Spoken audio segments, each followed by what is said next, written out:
नवरात्रि के दूसरे दिन माता ब्रह्मचारिणी की पूजा की जाती है। इन्हें तप, त्याग और ब्रह्मचर्य की देवी माना जाता है।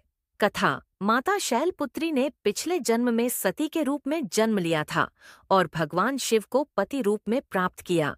जब सती ने अपने शरीर का त्याग किया, तब वे अगले जन्म में हिमालय राज के घर ब्रह्मचारिणी के रूप में प्रकट हुईं।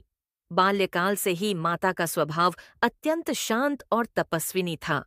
जब उन्हें ज्ञात हुआ कि उनका विवाह महादेव से होना है, तब उन्होंने उन्हें पति रूप में पाने के लिए कठोर तप किया।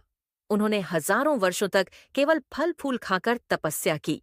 उसके बाद कई वर्षों तक केवल बेलपत्र का सेवन किया।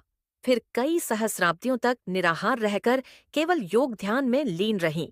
कठोर व्रत के कारण उनका शरीर कमजोर हो गया, किंतु उनका मन अडिग और अटल रहा। माता के इस अनंत धैर्य और तपस्या से प्रसन्न होकर भगवान ब्रह्मा प्रकट हुए और उन्हें आशीर्वाद दिया कि वे महादेव को पति रूप में प्राप्त करेंगी।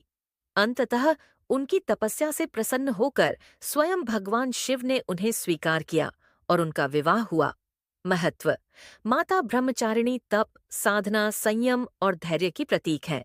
उनकी उपासना से साधक को आत्मबल, धैर्य और तपस्या का फल प्राप्त होता है। इनकी कृपा से भक्तजन जीवन में कठिन तप और संघर्ष में भी धैर्य और सफलता प्राप्त करते हैं।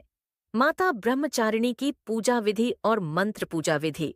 सबसे पहले स्नान कर स्वच्छ वस्त्र पहने, पूजा स्थल को गंगा जल से शुद्ध करें और माता ब्रह्मचारिणी की प्रतिमा या चित्र स्थापित करें।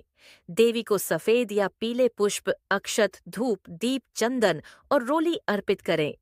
माता को मिश्री, शक्कर, दूध और पंचामृत प्रिय है, अतः यह भोग अवश्य लगाएं। हाथ में पुष्प लेकर संकल्प करें कि आप माता ब्रह्मचारिणी की पूजा कर रहे हैं।